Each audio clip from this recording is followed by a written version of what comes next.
সুপ্রিয় শিক্ষার্থীবৃন্দ, অংশীদারি ব্যবসায় সংগঠন আলোচনা করতে গিয়ে পূর্ববর্তী ক্লাসে আমি অংশীদারি কি, অংশীদারি ব্যবসায়ের বৈশিষ্ট্যগুলো আলোচনা করার চেষ্টা করছি। এখন আমি তোমাদের সামনে যে বিষয়টি নিয়ে আলোচনা করতে চাই সেটা হচ্ছে অংশীদারি ব্যবসায়ের সুবিধাগুলো কি, অর্থাৎ একটা অংশীদারি ব্যবসায় কি কি সুবিধা থাকে সেই বিষয়গুলো একটু আলোচনা করার চেষ্টা করব। এবং দ্বিতীয়ত অংশীদারি ব্যবসায়ের কি কি অসুবিধা আছে বা সীমাবদ্ধতা আছে সেই সীমাবদ্ধতাগুলো আমি আলোচনা করার চেষ্টা করব ইনশাআল্লাহ। সুপ্রিয় শিক্ষার্থীবৃন্দ, আমি কোভিড-19 এর আলোকে পুনর্বিন্যাসকৃত সিলেবাসের অর্থাৎ 2021 সালে যারা এসএসসি পরীক্ষা দিচ্ছ তাদের এই সংক্ষিপ্ত সিলেবাসের আলোকে আমি এই প্রশ্নগুলো একটু আলোচনা করার চেষ্টা করছি। আশা করি যারা ফার্স্ট ইয়ার আছো এবং পরীক্ষার্থী যারা আছো তারা মনোযোগ দিয়ে আমার এই ক্লাসগুলি দেখবে এবং যে কোনো সময় যে কোনো বিষয়ে বুঝতে অসুবিধা হলে আমাকে অবশ্যই ফোনে জানাবে। সুপ্রিয় শিক্ষার্থীবৃন্দ, প্রথমে আমি আলোচনা করছি অংশীদারি ব্যবসায়। একটা অংশীদারি ব্যবসায় আমরা সাধারণত কি কি সুবিধাগুলি দেখি। আমরা জানি অংশীদারি ব্যবসায় অনেক সুবিধা আছে, কিন্তু তা সত্ত্বেও যে সুবিধাগুলো উল্লেখ করার মতো, যেগুলো তোমরা পরীক্ষায় লিখতে পারো, সেই বিষয়গুলো একটু আমি তোমাদেরকে আলোচনা করছি সংক্ষিপ্ত আকারে। দেখো, অংশীদারি ব্যবসায় সুবিধার মধ্যে আমি 8টা সুবিধা অন্তর্ভুক্ত করেছি আলোচনার জন্য। প্রথমে আমি দেখিয়েছি অংশীদারি ব্যবসার প্রথম সুবিধা হচ্ছে এই ব্যবসায় গঠন করা অত্যন্ত সহজ। অর্থাৎ অংশীদারি ব্যবসায় গঠন করতে সাধারণত আইনগত কোনো বিধিনিষেধ এক্ষেত্রে অনুসরণ করতে হয় না। অর্থাৎ যৌথ মূলধনী কোম্পানি যেভাবে গঠন থেকে শুরু করে পরিচালনা এবং নিয়ন্ত্রণ পর্যন্ত, পরিচালনা, নিয়ন্ত্রণ, অবসায়ন সব ক্ষেত্রে একটা নির্দিষ্ট আইনের বিধিবিধান যথাযথভাবে অনুসরণ করতে হয়, কিন্তু অংশীদারি ব্যবসার ক্ষেত্রে সেই ধরনের বিধিবিধান অনুসরণ করতে হয় না। অর্থাৎ এক্ষেত্রে 2 বা ততোধিক ব্যক্তি, 2 বা ততোধিক চুক্তি সম্পাদনের যোগ্য ব্যক্তি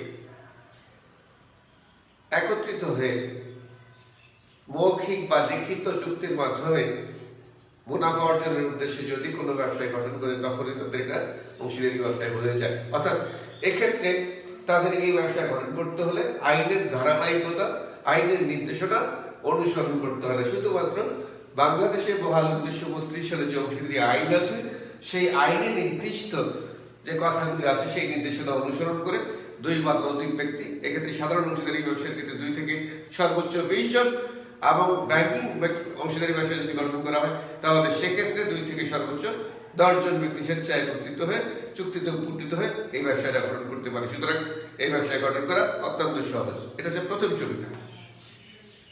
দ্বিতীয় সুবিধা বলেছি অংশীদারি ব্যবসায় সাধারণত অধিক মূলধনের সমন্বয় হয়। আর অধিক মূলধন ব্যবসায় পরিচালনা, ব্যবসায় সম্প্রসারণ, ব্যবসায়ের কার্যক্রম সম্প্রসারণ সবকিছুতে সহায়ক ভূমিকা পালন করে।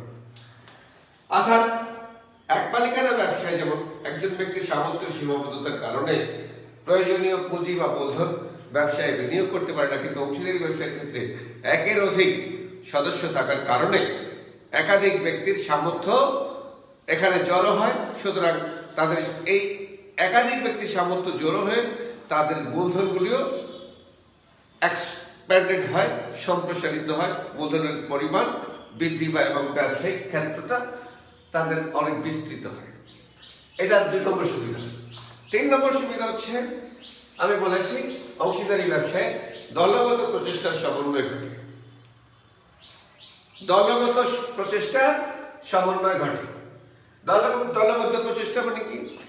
এখানে এক মালিকানা ব্যবসায় যেমন একজন মাত্র ব্যক্তি থাকে, একজন ব্যক্তির সামর্থ্যের যেমন সীমাবদ্ধ থাকে, তেমনি তার পরিচালনাগত সমস্যা থেকে শুরু করে একজন ব্যক্তির নানাবিধ সীমাবদ্ধতা থাকে, যেটা অংশীদারি ব্যবসায় থাকে না। এখানে একের অধিক ব্যক্তি থাকায় তারা দলবদ্ধভাবে যে কোনো পরিস্থিতি সহজেই নিয়ন্ত্রণ করতে পারে, সেক্ষেত্রে ব্যবসায়িক কার্যক্রম পরিচালনা করা তাদের জন্য সহজ হয়। 4 নম্বর সুবিধা হিসেবে আমি উল্লেখ করেছি অংশীদারি ব্যবসায় সম্মিলিত সিদ্ধান্ত গৃহীত হয়। অর্থাৎ এটা আরেকটা সুবিধা যে এখানে একজন ব্যক্তি সিদ্ধান্তকে গ্রহণ করা হয় না। একজন ব্যক্তি সিদ্ধান্তের মধ্যে ভুল থাকতে পারে। সেখানে অংশীদারি ব্যবসায় একাধিক সদস্য থাকার কারণে তারা পারস্পরিক আলোচনার মাধ্যমে সম্মিলিতভাবে তারা সিদ্ধান্ত গ্রহণ করে বলে তাদের সিদ্ধান্ত সঠিক হয় এবং ব্যবসার জন্য সুখকর হয়, লাভজনক হয়। 5 নম্বর বৈশিষ্ট্য আমি বলেছি, 5 নম্বর সুবিধা হিসেবে আমি আখ্যায়িত করেছি ঝুঁকি বন্টন। বলেছি অংশীদারি ব্যবসার ক্ষেত্রে একটা সুবিধা হচ্ছে এক্ষেত্রে ব্যবসায়ের ঝুঁকিটা সদস্যদের মধ্যে এক ব্যক্তির কাছে সীমাবদ্ধ না থেকে সদস্যদের মাঝে বন্টিত হয়। অর্থাৎ আমি জানি, আমরা সবাই জানি, মনে আছে তোমাদের নিশ্চয়ই, এক মালিকানা এবং অংশীদারি ব্যবসায়ের সদস্যদের দায় অসীম হয়ে থাকে। অর্থাৎ ব্যবসায় কোনো ক্ষতি হলে আর সেই ক্ষতি পূরণের জন্য ব্যবসায়ের সকল কিছু বিক্রি করে পরিশোধ তো করতেই হয়, পাশাপাশি ব্যক্তিগত সহায় সম্পত্তি বিক্রি করে হলেও ব্যবসায়ের দায় পরিশোধ করতে হয়। অর্থাৎ এইসব ব্যবসায় এক মালিকানা এবং অংশীদারি ব্যবসায় ঝুঁকিটা অনিশ্চিত হয়। ঝুঁকিটার কথা পূর্ব থেকে বলা যায় না। অর্থাৎ অসীম ঝুঁকি থাকে, সীমাহীন ঝুঁকি থাকে। যদি ব্যবসা কোনো ভুল ভাবে পরিচালিত হয়, ভুল সিদ্ধান্ত নেওয়া হয়, এই ভুলের কারণে ব্যবসা যদি আর্থিকভাবে ক্ষতিগ্রস্ত হয়, তাহলে এই ক্ষতি সকল অংশীদারকে নিতে হয়।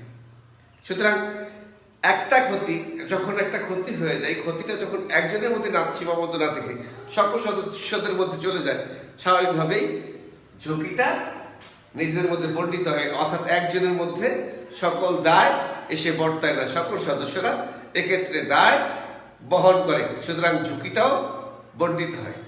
এটা আরেকটা সুবিধা। এরপরে আমি সুবিধার কথা বলছি যে আইনগত ঝামেলা মুক্ততা। আমি পূর্বে একটু আগে বলেছিলাম যে অংশীদারি ব্যবসায় ঘটনে যৌথ মূলধনী ব্যবসার মতো আইনের বিধিবিধান যথাযথভাবে অনুসরণ করতে হয় না। কাজেই এই ব্যবসায় আইনগত ঝামেলা নেই বললেই চলে। তবে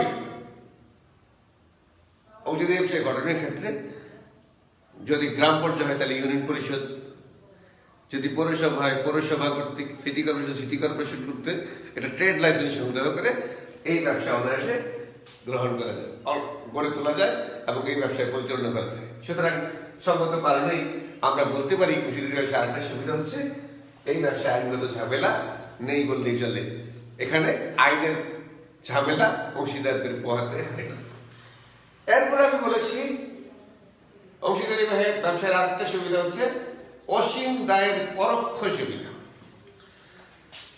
যেহেতু এক মালিকানা ব্যবসার মালিক এবং অংশীদারি ব্যবসার মালিকদের দায় অসীম হয়, অর্থাৎ ব্যবসায়িক কর্মকাণ্ড পরিচালনা করতে গিয়ে যদি বিশাল দায়ের আবর্তে তাকে পড়তে হয়, তাহলে সেই দায় মেটানোর জন্য তার ব্যবসায়িক যত কিছু আছে সব বিক্রি করে তো পরিশোধ করতে হয়। তারপরেও ব্যক্তিগত সহায় সম্পদ বিক্রি করে হলেও তাকে দায় বহন করতে হয়। যেহেতু অংশীদারি ব্যবসায় অংশীদাররা জানে তাদের ব্যবসায়ের দায়, তারা যদি ব্যবসায় পরিচালনা অংশগ্রহণ নাও করে থাকে, সবাই তো অংশীদারি ব্যবসায় পরিচালনা অংশগ্রহণ করে না, সকলের দ্বারা বা সকলের পক্ষে একজনের দ্বারা পরিচালিত হয়। সুতরাং সবাই দূরে থাকলেও সবাই জানে যে অংশীদারি ব্যবসায় দায় হলে, সাধারণ অংশীদারি ব্যবসায়ের ক্ষেত্রে যদি অংশীদারি ব্যবসায় দায়গ্রস্ত হয় তাহলে এই দায় সকল অংশীদারকেই বহন করতে হবে।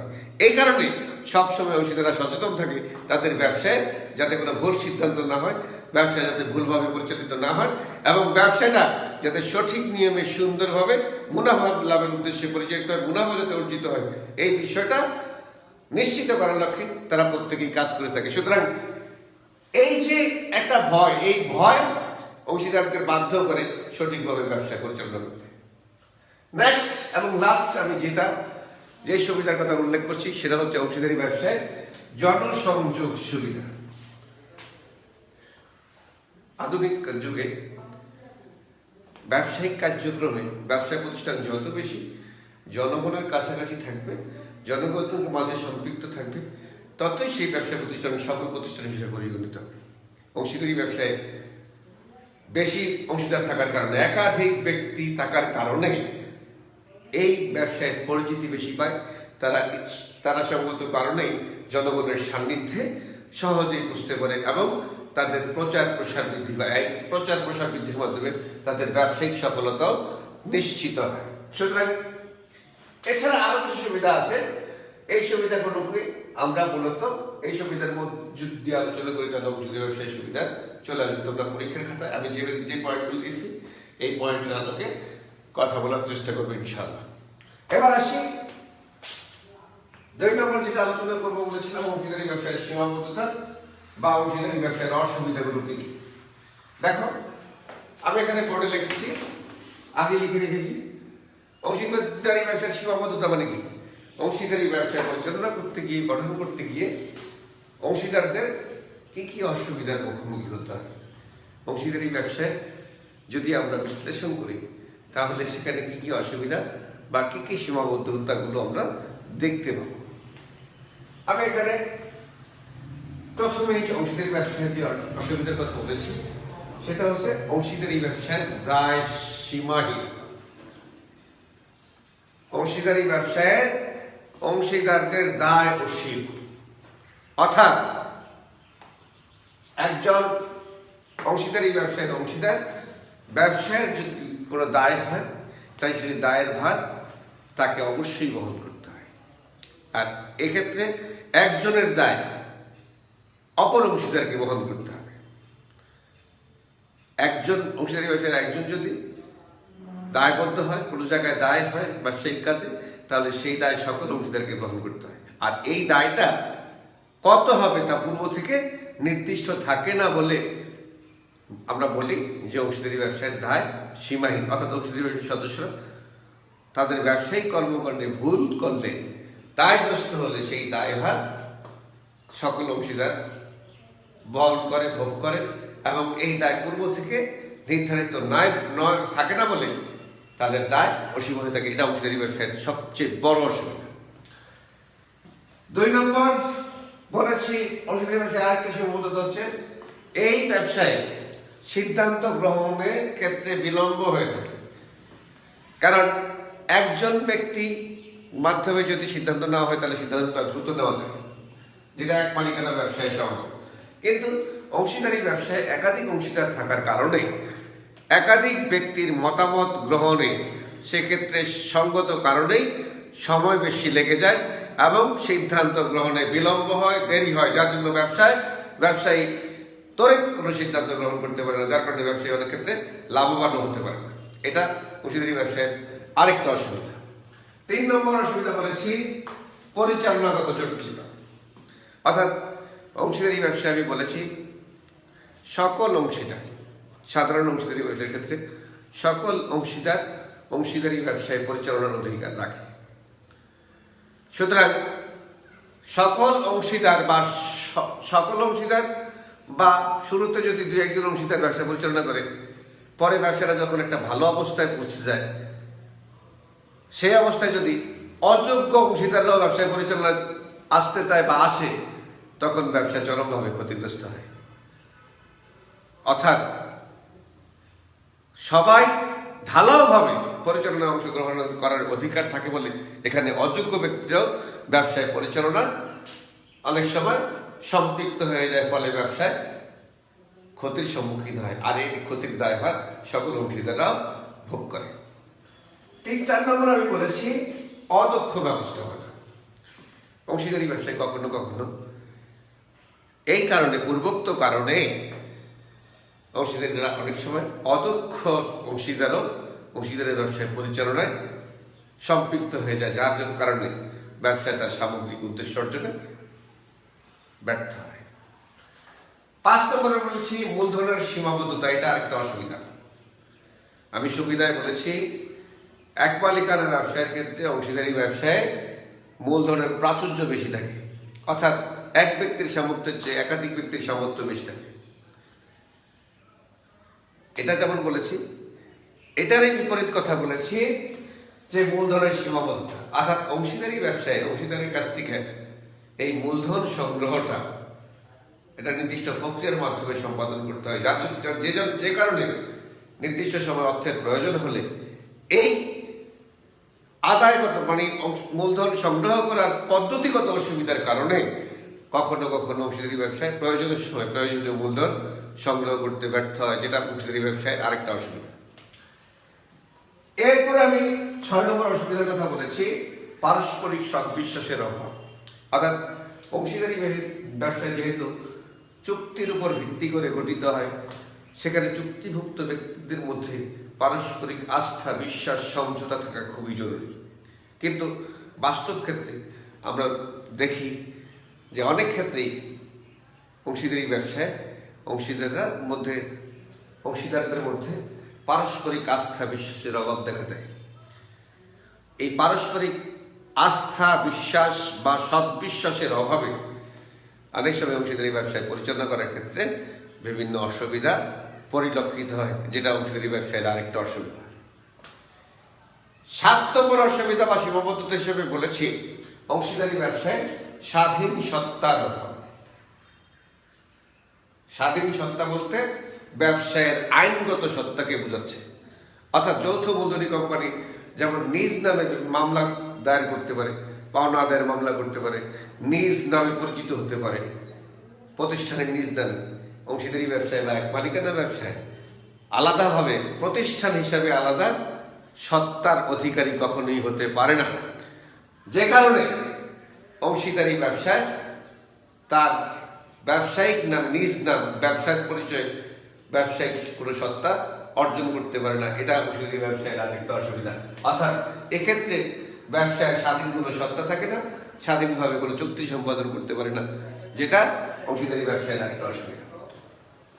8 নম্বর অসুবিধা হিসাবে আমি বলেছি অংশীদারি ব্যবসায় মালিকানা হস্তান্তর অসুবিধা।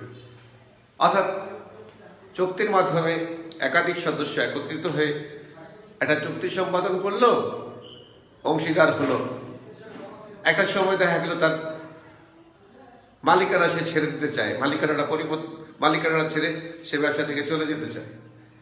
এখানে মালিকানা ছেড়ে চলে যাওয়ার পর আরেকজন সদস্যকে খুঁজে বের করা, এটা বেশ জটিল ব্যাপার হয়ে থাকে। এখানে বেশ কিছু পদ্ধতি অনুসরণ করতে হয় বলে সেখানে বেশ কিছু অসুবিধাও দেখা দেয়, যেটা অংশীদারি ব্যবসায়ের একটা অসুবিধা। লাস্ট ওয়ান আমি বলেছি যে অংশীদারি ব্যবসায়ের স্থায়িত্ব অনিশ্চিত হয়ে থাকে। অর্থাৎ অংশীদারি ব্যবসায় যেহেতু আইনগত ভিত্তির উপর প্রতিষ্ঠিত হয় না, এজন্য অংশীদারি ব্যবসায় অংশীদাররা যে কোনো সময় তাদের স্বেচ্ছাচারিতার কারণে ব্যবসায় গুটিয়ে ফেলতে বাধ্য হয়। অর্থাৎ অংশীদারদের মেজাজ মর্জির উপর অংশীদারের স্থায়িত্ব নির্ভর করে বলে অংশীদারি ব্যবসায় স্থায়িত্ব অনিশ্চিত হয়ে থাকে। তো তোমরা আশা করি আমি যে বিষয়গুলো আলোচনা করেছি, অংশীদারি ব্যবসায় সুবিধা অসুবিধা সীমাবদ্ধতা আলোচনা করেছি, এগুলি তোমরা দেখবে। কোভিড-19 পরিস্থিতি চরম সংকটে আমরা ছিলাম, দীর্ঘদিন আছি, জানি না এর রেশ কতদিন পর্যন্ত যায়। তোমরা এই সময় অত্যন্ত সতর্কতা অবলম্বন করবার, স্বাস্থ্যবিধি মেনে চলবে, নিজেদেরকে সুরক্ষিত রাখবে, পরিবারকে সুরক্ষিত রাখবে, সমাজ সুরক্ষিত রাখবে।